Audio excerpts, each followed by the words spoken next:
بسم اللہ الرحمن الرحیم۔ السلام علیکم، کیسے پیارے بچوں، امید کرتی ہوں خیریت سے ہوگے۔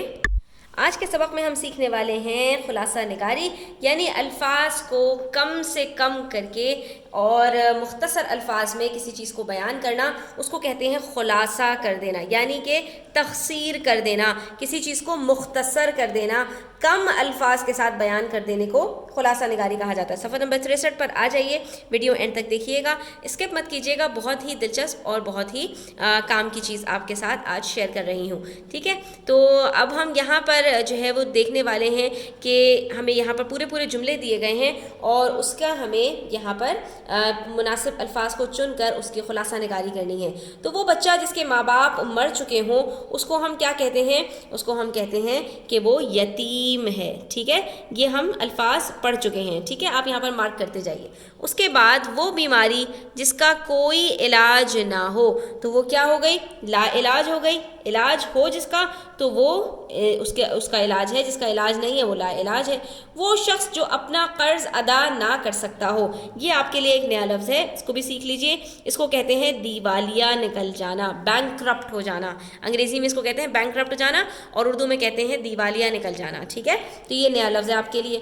اس کے بعد وہ چیز جو اب استعمال میں نہ آتی ہو، تو ایک چیز استعمال میں نہیں آ رہی ہے تو اس کا مطلب کیا ہے؟ اس کو ترک کر دیا گیا ہے۔ تو ترک کی ہوئی چیز کو ہم کیا کہتے ہیں؟ متروک، یعنی کہ اس کو ترک کر دیا گیا ہے، چھوڑ دیا گیا ہے، اب وہ چیز استعمال میں نہیں ہے۔ وہ بیماری یا چوٹ جس سے موت واقع ہو جائے، تو جو چیز موت واقع کر دے تو وہ چیز ہلاک کر دینے والی ہوتی ہے، اور ایسی کو ہم کیا کہتے ہیں؟ مہلک۔ مہلک ہے ہلاک سے، ٹھیک ہے۔ تو چیزوں کا ربط تلاش کیا کریں، اس سے آسان ہو جاتا ہے۔ ایسا شخص جس نے کوئی گناہ یا قصور نہ کیا ہو، کیا نہیں ہو بلکہ نہیں کیا ہو، تو ایسے شخص کو کیا کہا جاتا ہے؟ ایسے شخص کو کہا جاتا ہے معصوم، ٹھیک ہے، یعنی کہ اس نے کوئی عصیان نہیں کیا۔ عصیان کا جو لفظ ہے نا، اس سے ہے معصوم۔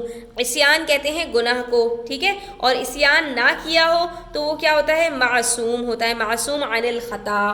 وہ آدمی، یہ ہم لفظ جو استعمال کرتے ہیں یہ انبیاء کے لیے استعمال کرتے ہیں، کیونکہ باقی اور بھی کوئی بھی شخص گناہ سے پاک نہیں ہوتا، ٹھیک ہے۔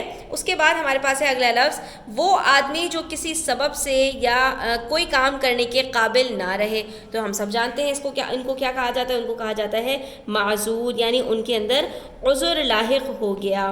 اس کے بعد وہ شخص جو لکھ پڑھ نہ سکتا ہو، اس کو ہم کہتے ہیں ان پڑھ، ٹھیک ہے۔ وہ شخص جو اتفاق رائے سے کیا گیا، وہ فیصلہ جو اتفاق رائے سے کیا گیا ہو، یعنی جس بات پر سب متفق ہوں، تو اس کو کیا کہا جائے گا؟ اس کو کہا جائے گا متفقہ۔ متفقہ کا مطلب کیا ہوتا ہے؟ کہ سب کی رائے یہی ہے، سب اس سے اتفاق کرتے ہیں، سب اس چیز کے اوپر ایگری کرتے ہیں، ٹھیک ہے، اس کو کہا جاتا ہے متفقہ۔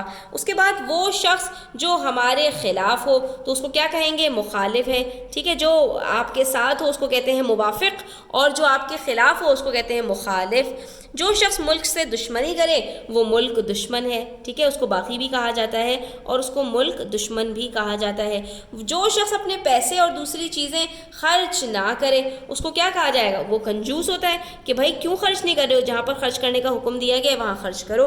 اور جو شخص اپنے پیسے اور دوسری چیزیں بلا ضرورت خرچ کرے، اس کو کہا جاتا ہے فضول خرچ، کہ یعنی کہ یہ فضول میں خرچہ کرتا رہتا ہے، ہر وقت پیسے اڑاتا رہتا ہے۔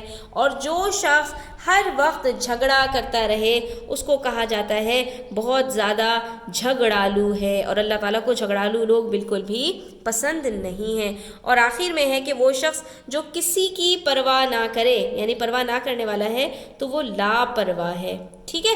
تو آج کے لیے اتنا ہی بچوں، امید کرتی ہوں کہ آپ کو اچھا لگا ہوگا، سبق پسند آیا ہوگا، تو اپنے دوستوں کے ساتھ شیئر کیجیے گا، ویڈیو لائک کیجیے گا اور چینل کو سبسکرائب کرتے جائیے گا اگر آپ چینل پر نئے ہیں تو، اور اپنا بہت سارا خیال رکھیے گا۔ اللہ حافظ۔